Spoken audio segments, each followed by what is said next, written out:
So hello guys and welcome to my channel. आज मैं बात करने वाला हूँ वन पीस के नए चैप्टर 1171 के बारे में। और इस चैप्टर में हमें फाइनली एंड मिल रहा है वन पीस के लॉन्गेस्ट फ्लैशबैक का। और मे बी नेक्स्ट चैप्टर में हम प्रेजेंट में एल्बाफ में आके देखेंगे कि इमू क्या कर रहा है। लेकिन हमने पिछले चैप्टर में देखा था कि लोकी ने जो legendary devil fruit of Elbaf है उसे खा लिया था और उसके बाद किंग हेरल्ड को भी मार दिया था। और ये वाला जो चैप्टर है वहीं से स्टार्ट होता है जहाँ पे हम गबैन को देखते हैं, जो कि यहाँ पे कहता है कि ये अच्छी बात है कि हम लोग यहाँ पे हेरल्ड को हरा पाए और उसे यहाँ पे मार पाए, क्योंकि अगर हेरल्ड इस कैसल से बाहर चला जाता तो एक दुनिया के लिए एक बहुत बड़ी कैलामिटी बन जाता। और यहाँ पे हम गबैन, शैंक्स और जारुल को देखते हैं। और यहाँ पे हम ये भी देखते हैं कि कुछ सोल्जर्स एक्चुअली में सर्वाइव कर गए थे इसके बाद भी, लेकिन उसके बाद हमें एक्चुअली में बैटल का आफ्टर मैच दिखाया जाता है, जहाँ पे हम देखते हैं कि क्वेस्ट कैसल पूरी तरह से डिस्ट्रॉय हो चुका है और वहाँ पे बहुत सारे सोल्जर्स मरे पड़े हैं। और यहाँ पे हमें एक्चुअली पता चलता है कि जारुल को डेफिनेटली पता ही नहीं था कि जो legendary devil fruit of Elbaf है वो क्या है। और यहाँ पे जारुल कहता है कि वो इस डेविल फ्रूट की एक्चुअल पावर देख के बहुत ज़्यादा शॉक्ड है और यहाँ पे वो खुश है कि यहाँ पे लोकी आज इस दिन यहीं पे था।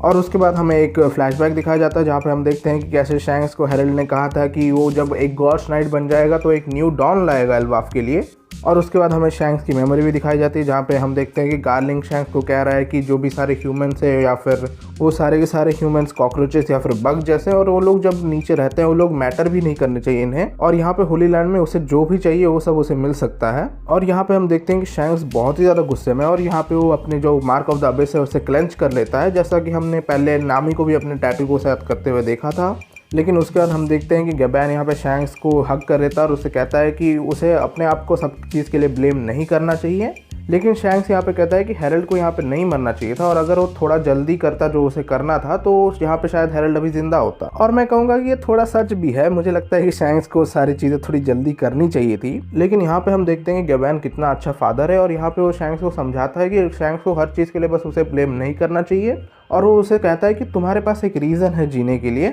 और ये डेफिनेटली सच है, क्योंकि हमें पता है कि इसके बाद शैंक्स ऐसी बहुत सारी चीज़ें करता है जिसकी वजह से हम प्रेजेंट टाइम में एग्जिस्ट करता है ये सब। लाइक शैंक्स ही वो था जिसने लूफी को अपना डेविल फ्रूट दिया था। लेकिन उसके बाद नेक्स्ट वन में हम लोकी को देखते हैं जो कि हेरल्ड के डेड बॉडी के सामने बैठा है और उसने जो हेरल्ड का अपर बॉडी था उसे कवर कर दिया है अपने क्लोक से। और अगर मैं इस पैनल में देखूँ तो लोकी के लेफ्ट आर्म में एक टैटू है जो कि एक सन की तरह भी दिख रहा है। और मुझे डेफिनेटली नहीं पता कि ये क्या सिग्निफिकेंट है कि नहीं, मैं बस बता रहा हूँ तुम्हें। लेकिन इसके बाद हम एक्चुअली मरीजोआ का सीन देखते हैं जहाँ पे हम ईमो को देखते हैं जो कि यहाँ पे कहता है कि हेरल्ड एक्चुअल में एक रेयर एंशिएंट जायंट था जिसे भी और ज़्यादा पावर दिया गया था और उसके बाद भी वो मारा गया। लेकिन हम यहाँ पे देखते हैं कि यहाँ पे ईमो को एक्चुअली में नहीं पता कि लोकी ने हेरल्ड को मारा है, क्योंकि यहाँ पे मोस्ट प्रोबेबली हेरल्ड के माइंड का ही कंट्रोल लिया था ईमो ने। तो यहाँ पे हेरल्ड बस ईमो के ऑर्डर सुन रहा था और जो ईमो के पास हेरल्ड के आंखों का या फिर कानों का कंट्रोल नहीं था मोस्ट प्रोबेबली, तो मे बी ईमो एक्चुअली में नहीं देख सकता था कि हेरल्ड यहाँ पे क्या कर रहा था। लेकिन जो सबसे इंटरेस्टिंग चीज़ है इस पैनल में वो ये है कि यहाँ पे हम देख सकते हैं कि ईमो बहुत ज़्यादा टायर्ड है इस पैनल में। तो यहाँ पे हेरल्ड के डेथ के बाद ईमो के बॉडी पे भी एक स्ट्रेन पड़ा है थोड़ा सा। लेकिन इसके बाद हम देखते हैं कि मार्स कहता है कि उसने और ज़्यादा गॉड्स नाइट्स भेजने चाहिए एल्बाफ में, जो हेरल्ड ऑलरेडी पेंटागन बिल्ड कर चुका है उसके थ्रू। लेकिन यहाँ पे हम देखते हैं कि ईमो से मना कर देता है ये करने से, क्योंकि यहाँ पे ईमो को लगता है कि ये करने से बस एक और नाइट ही मरेगा और कुछ ज़्यादा होगा नहीं। और यहाँ पे ईमो ये भी कहता है कि एक कवर्नेंट है वो एक्चुअल में एक प्राइस के साथ आता है ईमो के लिए भी। और यहाँ पे ईमो कहता है कि अगर भी हेरल्ड एक अच्छा आदमी था और उसे मैनिपुलेट करना ईमो के लिए बहुत ज़्यादा ईजी था, लेकिन ईमो कहता है कि फिर भी हेरल्ड जो था वो एक्चुअली बॉर्न हुआ था इवल बैटल लिविंग जायंट्स के ब्लड्स के साथ। और यहाँ पे हम देखते हैं कि ईमो कहता है कि अगर वो एल्बाफ के सारे लोगों को और हेरल्ड को एक्चुअल में गवर्नमेंट में ऐड कर देते, वो एक्चुअल में गवर्नमेंट को अंदर से तोड़ देता। लेकिन उसके बाद हम देखते हैं कि ईमो यहाँ पे कहता है कि ऐसे एक एंशिएंट जायंट्स के साथ एक कॉन्ट्रैक्ट बनाना एक्चुअल में एक यूनिक अपॉर्चुनिटी थी, लेकिन फिर भी ये एक्चुअल में एक डिसअपॉइंटिंग आउटकम था। और यहाँ पे ईमो कहता है कि हिस्ट्री एक्चुअल में झूठ नहीं बोलती और इसलिए वो एक्चुअल में इनकम्पैटिबल है जायंट्स के साथ। और उसके बाद ईमो कहता है कि never forget Elbaf is of the D. लेकिन सच को तो यहाँ पे ये क्लियर नहीं कि ईमो यहाँ पे क्या कहने की कोशिश कर रहा है, क्योंकि यहाँ पे ईमो कहता है कि Elbaf is of the D, जो कि एक्चुअली कुछ ज़्यादा मीन नहीं करता। लेकिन मे बी ईमो यहाँ पे ये कहने की कोशिश कर रहा है कि एल्बाफ और जॉय बॉय एक्चुअली पास्ट में एफिलिएटेड थे, और मे बी इसीलिए ईमो यहाँ पे अभी ये कह रहा है। और मुझे लगता है कि ये मे बी बहुत ज़्यादा और क्लियर हो जाएगा जब हमें ऑफिशियल ट्रांसलेशन इस चैप्टर की मिल जाएंगी। लेकिन ऑब्वियसली इस चैप्टर में हमें एक और वीकनेस भी मिल चुकी है ईमो की, जो कि ये है कि अगर उसने किसी के साथ कॉन्ट्रैक्ट बनाया और उस बंदे को मार दिया जाता है तो ईमो को एक्चुअल में यहाँ पे डैमेज होगा या फिर पेन होगा। सो मोस्ट प्रोबेबली इसलिए ईमो के लिए एक इनकन्वीनियंस है कि वो जितने लोगों को चाहे वो सबको ही अपना पावर दे दे, और इसीलिए वो एक्चुअली में उसे लिमिटेड रखता है। और ऑब्वियसली ये फिक्शन में एक नई चीज़ नहीं है, हमें बहुत सारी चीज़ें ऐसी दिखाई जा चुकी हैं कि जो कि ये बहुत ज़्यादा सिमिलर है इससे। जैसे कि हाइव माइंड्स या फिर एक पार्ट को डैमेज पहुंचाने से अगर बाकी सारे पार्ट्स को डैमेज पहुंच रहा है तो। लेकिन अगर मुझे तुम्हें इस चीज को किसी तरह से समझाना होगा, मैं तुम्हें एग्जांपल दूंगा ओरोचिमारू का, जो कि एक कैरेक्टर है नारुतो से। और नारुतो में उसके पास भी अपना एक मार्क था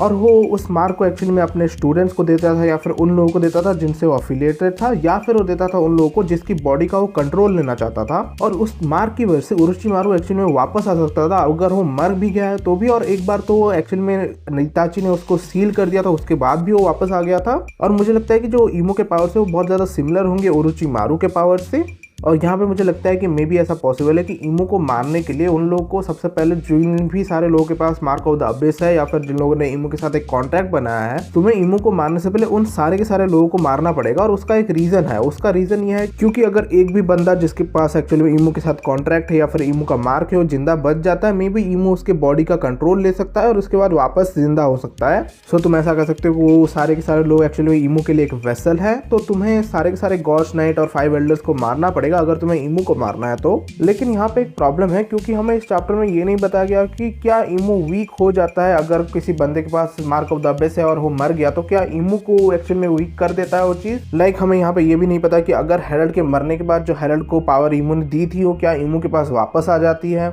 या फिर मे बी जो कॉन्ट्रैक्ट था बस उसी चीज़ से हेरल्ड को पावर मिल रही थी। और अगर हेरल्ड मर गया है तो उसके बाद जो इमो के पावर लेवल है उसमें कोई डिफरेंस नहीं आया है, या फिर वो एक ऐसा कॉन्ट्रैक्ट है जिसकी वजह से इमो का कोई पावर डिफरेंस नहीं होता लेकिन हेरल्ड को किसी तरह से पावर मिल जाती है। पर ऑब्वियसली मुझे पता है कि हमें बहुत ही ज़्यादा टाइम रुकना पड़ेगा ये चीज़ जानने के लिए कि यह सच होती है कि नहीं। पर यहाँ पे एक्चुअल में एक और प्रॉब्लम भी है क्योंकि हम देखते हैं कि इमो यहाँ पे कहता है कि वो किसी भी और गॉड्स नाइट्स को एल्बाफ में नहीं भेजने वाला, क्योंकि Elbaf is of the D and अगर भी वो किसी और गॉड नाइट को भेजता है मे बी वो लोग मारे जाएंगे वहाँ पे जाके। और इमू यहाँ पे ये भी कहता है कि जायंट्स को गवर्नमेंट में ऐड करने से मे बी गवर्नमेंट ब्रोक हो जाएगा इनसाइड से। और यहाँ पे वो लोग एक्चुअली में लोकी को ऐड करने की भी कोशिश कर रहे थे गॉड्स नाइट में, लेकिन वो लोग ऐसा क्यों कर रहे थे जब उन्हें पता है कि लोकी भी एक एंशिएंट जायंट है। और यहाँ पे मुझे लगता है कि यहाँ पे 3 मेन रीजंस है कि इमू यहाँ पे ये सब चीज़ें कर रहा था। और उनमें से जो पहली चीज़ है जिसके बारे में हमें एक्चुअली में अच्छे से नहीं पता, लेकिन हमें पता है कि होली लैंड में एक्चुअली में कुछ तो हो रहा है जिसके बारे में हमें अभी तक नहीं बताया गया। लेकिन यहाँ पे जो सेकंड रीजन है वो एक्चुअली में ऑब्वियस है क्योंकि हमें पता है कि करंटली इमो ने जस्ट रिसेंटली ही सैटर्न को मारा है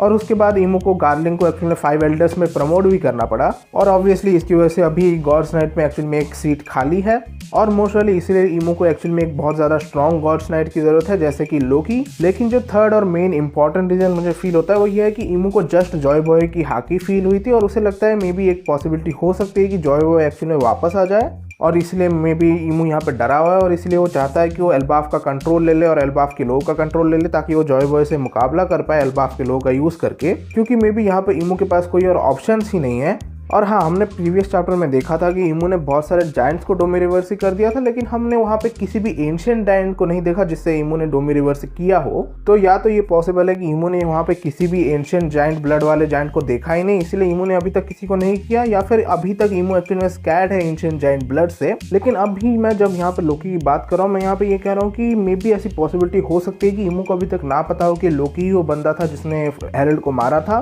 तो यहाँ पे अगर ऐसा है कि यहाँ पे इमू को नहीं पता कि लोकी वो बंदा है जिसके पास पावर है उसके सोल्जर्स को मारने की, और मे बी बस उन्होंने देखा हो कि लोकी के बारे में बुरी बातें कर रहे हैं लोग और लोकी को एक्चुअली एक बुरा बंदा बोल रहे हैं और वो बुरी चीज़ें कर भी रहा था मोस्ट प्रोबेबली। तो मे बी उन लोगों ने सोचा हो कि लोकी को मैनिपुलेट करके गॉड्स नाइट में रिक्रूट करना एक्चुअली में ईजी होगा और एक्चुअली में वो स्ट्रांग भी था। लेकिन यहाँ पे एक और पॉसिबिलिटी भी है कि उन लोगों को एक्चुअली में पता है कि लोकी वो बंदा था जिसने हेरल्ड को मारा था और उसी के पास legendary devil fruit of Elbaf है, और वही रीज़न है कि इमू एक्चुअली में लोकी को अपने साथ में चाहता है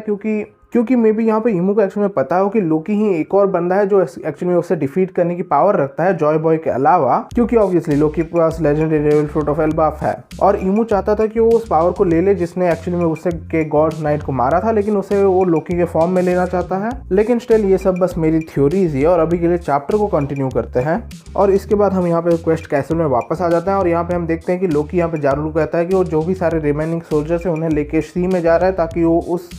चीज़ को डिफीट कर पाए जिसने एल्बाफ या फिर हेरल्ड के साथ ये किया है। और ऑब्वियसली हमें ये तो पता ही था कि लोकी ने यहाँ पे जो भी सब हुआ इसका सच अभी तक किसी को भी नहीं बताया था, और यहाँ पे वो जो भी सारे लोग प्रेजेंट हैं उन लोग को भी यहाँ पे कहता है कि वो इस चीज़ का सच किसी को भी ना बताएं। और अभी हमें ये तो पता ही है कि वो सारे लोगों ने अपना प्रॉमिस रखा है यहाँ पे। तो इसके बाद यहाँ पे लोकी सारे के सारे सर्वाइविंग सोल्जर्स को लेके यहाँ से चला गया और यहाँ पे जब जारोल ने उसे रोकने की कोशिश की तो भी लोकी यहाँ पे नहीं रुका। और यहाँ पे हम देखते हैं कि जारोल ये भी कहता है कि वर्ल्ड गवर्नमेंट एक बहुत बड़ी ऑर्गेनाइजेशन है और लोकी उनके बारे में कुछ भी नहीं कर सकता और उन्हें डिफीट करना इतना ईजी नहीं होगा। और यहाँ पे हम ये भी देख सकते हैं कि शैंक्स और गबैन भी इन पैनल्स में बहुत ज्यादा सीरियस हैं और वो लोग यहाँ पे वो लोकी के लिए भी वरीड हैं। और यही पॉइंट पे ये जो फ्लैशबैक वो एक्चुअली में एंड हो जाता है और यहाँ पे हम प्रेजेंट टाइम में वापस आ जाते हैं। और यहाँ पे मुझे लगता है कि ओडा ने मे भी यहाँ पे ये नहीं बताया कि लोकी ने सी में जाने के बाद क्या क्या चीजें की, क्योंकि उसके लिए उसे लोकी का डेविल फ्रूट एक्चुअली रिवील करना पड़ेगा और मे बी यहाँ पे लोकी का डेविल फ्रूट ओडा यहाँ पे रिवील ही नहीं करना चाहते और इसीलिए हमें ये फ्लैशबैक नहीं देखने को मिला। और मे बी जब लोकी का डेविल फ्रूट रिवील हो जाएगा हमें ये एक कवर पेज स्टोरी जैसे देखने को मिल सकती है। और मे बी एक और पॉसिबिलिटी हो सकती है कि ओडा में भी हमें ये फ्लैशबैक इसलिए नहीं दिखा रहे हैं क्योंकि वो चाहते हैं कि इस फ्लैशबैक को एक्चुअली वो शैंक्स के फ्लैशबैक में दिखाएं और मे बी वहाँ पे वो हमें दिखाएंगे कि शैंक्स कैसे लोकी को रोक पाया और उसे वापस एल्बाफ में ला पाया। लेकिन फिर भी ये इस फ्लैशबैक का एंड था और इसके बाद हम प्रेजेंट टाइम में देखते हैं कि लोकी ये सब चीज़ें हारुडिन को बताता है और हारुडिन यहाँ पे ये सब चीज़ें समझता भी है। और उसके बाद हम ये भी देखते हैं कि हारुडिन ये भी समझ जाता है कि जो वर्ल्ड गवर्नमेंट है वो एक्चुअली उनकी मेन एनिमी है हमेशा से। और हारुडिन ये भी जानना चाहता है कि उन लोगों ने उसके फादर के साथ क्या किया था। लेकिन हम यहाँ पे देखते हैं सारे के सारे जायंट्स और स्ट्रॉ हैट्स एक्चुअली में यहाँ पे डिटरमाइंड है जाके उनके कंट्री को प्रोटेक्ट करने के लिए और उनके एनिमी को डिफीट करने के लिए। और उसके बाद हम ये भी देखते हैं कि हारुडिन यहाँ पे लोकी के चेन्स खोल देता है। लेकिन उसके बाद हारुडिन एक्चुअली लोकी को अपोलोजाइज भी करता है, लेकिन वो कहता है कि उसने यहाँ पे लोकी को अपने फादर के डेथ के लिए तो माफ कर दिया, लेकिन फिर भी लोकी ने बहुत सारे और क्राइम्स किए जिसके लिए हारुडिन उसे माफ नहीं कर सकता। और यहाँ पे हम ये भी देखते हैं कि लूफी यहाँ पे बहुत ज्यादा खुश है कि लोकी यहाँ पे फ्री हो चुका है। और यहाँ पे हम देख रहे हैं कि हारुडिन और बाकी सारे जायंट्स यहाँ पे तैयार है ऊपर जाने के लिए और वो लोग लिफ्ट में जा चुके हैं। लेकिन इसी मोमेंट में हम यहाँ पे देखते हैं कि यहाँ पे कुछ एक चीज़ आके गिर जाती है अंडरवर्ल्ड में और हमें यहाँ पे दिखाया जाता है वो एक्चुअली में एक बहुत जायंट स्केलेटन है या फिर उसे हम ड्राउगर कह सकते हैं। और यहाँ पे ये जो स्केलेटन है ये बहुत ही ज़्यादा बड़ा है और मतलब तुम कह सकते हो कि लोकी से भी बहुत ज़्यादा बड़ा है। तो हमें तो पता ही है कि लोकी कितना बड़ा है। और यहाँ पे हम देखते हैं कि लोकी सब सारे के सारे लोगों को कहता है कि तुम लोग ऊपर जाओ क्योंकि ये मैं यहाँ पे सीधा जंप कर सकता हूँ। और मैंने किसी दूसरे ट्रांसलेशन में फ्लाई अप भी पढ़ा था तो मुझे यहाँ पे नहीं पता है कि ये क्या मीन करता है। मे बी लोकी का डेविल फ्रूट एक्चुअली में फ्लाई कर सकता है या फिर मे बी वो नहीं कर सकता। और यहाँ पे हम ये भी देखते हैं कि गबैन एक्चुअली में अपने बेटी के पास जाना चाहता है और इसलिए वो सांजी को कहता है कि उसे वापस ले जाए। और हम यहाँ पे देखते हैं कि सांजी यहाँ पे गबैन को उठा के और चॉपर को अपने कंधे में रख के जाना शुरू कर देता है स्काई वॉक करके। लेकिन इसके बाद हमें इस चैप्टर का बेस्ट पैनल दिखाया जाता है जहाँ पे हम देखते हैं कि लोकी देखता है कि लूफी अभी भी यहीं पे है और लूफी यहाँ पे कहता है कि वो देखना चाहता है लोकी को फाइट करते हुए। और उसके बाद हम देखते हैं कि लोकी उस ड्राउगर के ऊपर अटैक कर देता है और उस अटैक का नाम था निफलहाइम और उस अटैक से ड्राउगर एक्चुअली में फ्रीज हो जाता है पूरी तरह से। और यहाँ पे हम ये भी देखते हैं कि लोकी का अटैक देख के लूफी भी यहाँ पे शॉक हो जाता है और यहीं पे ये वाला जो चैप्टर है ये एंड हो जाता है। और अनफॉर्चुनेटली अगले हफ्ते एक और ब्रेक है, लेकिन यहाँ पे जो वीडियो है उसे खत्म करने से पहले यहाँ पे लोकी के अटैक के बारे में बात कर लेते हैं जिसका नाम निफलहाइम है। और जो नॉर्थ माइथोलॉजी है उसमें निफलहाइम एक्चुअली में बर्फ की दुनिया और वो एक्चुअली में प्राइमोर्डियल दुनियाओं में से भी एक है। और ऑब्वियसली मैं तुम्हें ऑलरेडी बता चुका हूँ कि एक पॉसिबिलिटी हो सकती है कि जो लोकी का डेविल फ्रूट है एक्चुअली में निडहॉग डेविल फ्रूट है और ये चीज़ भी उस तरफ इंडिकेट कर रही है क्योंकि निडहॉग है वो एक्चुअली में रिजाइड करता है निफलहाइम में ही। लेकिन ऑब्वियसली ओडा हमें वेट कराने वाले हैं ये जानने के लिए कि लोकी का डेविल फ्रूट एक्चुअली में क्या है। और वो लोग यहाँ पे लूफी और लोकी को कुछ टाइम के लिए यहाँ पे नीचे ही रख रहे हैं और मे बी सब लोग जब ऊपर जाएंगे हम देखेंगे कि इमू सबके ऊपर अटैक ही कर रहा है और उसके बाद ही लोकी और लूफी यहाँ पे वापस आएंगे। मे बी सारे के सारे स्ट्रॉ हैट्स और जायंट्स जब मरने वाले होंगे तभी लूफी और लोकी वापस आ जाएंगे। लेकिन मैंने ये चीज़ देखा कि ये जो अटैक है इसे देखने के बाद बहुत सारे लोग कह रहे हैं कि मे बी लोकी के पास एलिमेंटल पावर्स हो सकती है या फिर मे बी उसके पास सारे नॉर्थ वर्ल्ड की पावर्स हैं। और यहाँ पे कहा जाता है कि 9 रेल्म्स थे नॉर्थ माइथोलॉजी के, तो मे बी वो भी चीज़ हो सकती है कि लोकी के पास 9 डिफरेंट टाइप के ऐसे अटैक्स हैं या फिर मे बी लोकी के पास किसी तरह के एलिमेंटल पावर्स है। पर मुझे ऐसा नहीं लगता है यहाँ पे कि ये जो सारी की सारी पावर्स है यहाँ पे लोकी की पावर्स है। और मुझे यहाँ पे लगता है कि एक ऐसी पॉसिबिलिटी हो सकती है कि ये सारी की सारी पावर्स हैं एक्चुअली में रैग्नर से आती हों। और यहाँ पे मैं ये कहने की कोशिश कर रहा हूँ कि मे बी रैग्नर के पास सारे के सारे एलिमेंटल पावर्स हो यहाँ पे और मे बी इसीलिए यहाँ पे लोकी अटैक करने से पहले यहाँ पे कहता है कि आर यू रेडी रैग्नर। तो मे बी शायद यहाँ पे लोकी रैग्नर्स की पावर का यूज़ कर रहा है ये करने के लिए। लेकिन इस चीज़ से यहाँ पे एक और प्रॉब्लम भी हो जाती है क्योंकि हमें जो थ्योरी पता है कि लोकी के डेविल फ्रूट में भी लाइटनिंग ड्रैगन निडहॉग डेविल फ्रूट है, तो मे बी वो यहाँ पे सच ना हो। क्योंकि अगर हम यहाँ पे ये कहते हैं कि जो पावर ऑफ लाइटनिंग थी वो यहाँ पे लोकी से नहीं आ रही थी और वो रैग्नर की थी, तो यहाँ पे एक पॉसिबिलिटी है कि मे बी लोकी का जो डेविल फ्रूट है एक्चुअली में यहाँ पे निडहॉग डेविल फ्रूट ना हो और वो कोई और डेविल फ्रूट हो। जैसे कि मैंने यहाँ पे प्रेडिक्ट किया था कि मे बी वो एक्चुअल में जॉर्मनगैंडर का डेविल फ्रूट हो सकता है या फिर मे बी वो फेनरिड का भी डेविल फ्रूट हो सकता है। लेकिन यहाँ पे इस चैप्टर में वो भी चीज़ है कि यहाँ पे लोकी कहता है मे बी वो यहाँ पे फ्लाई कर सकता है या फिर जंप कर सकता है। तो यहाँ पे मुझे पहले जो ऑफिशियल ट्रांसलेशन है उसे पढ़नी पड़ेगी पहले देखने के लिए कि वो चीज़ क्या है, और उसके बाद भी मुझे बहुत ज़्यादा टाइम रुकना पड़ेगा ये जानने के लिए कि लोकी का डेविल फ्रूट एक्चुअल में क्या है। और इसीलिए इस वीडियो के लिए बस इतना ही। और अगर तुम्हें ये वीडियो पसंद आया हो तो प्लीज़ इस वीडियो को लाइक करो, मेरे चैनल को सब्सक्राइब करो एंड कीप थ्योराइजिंग।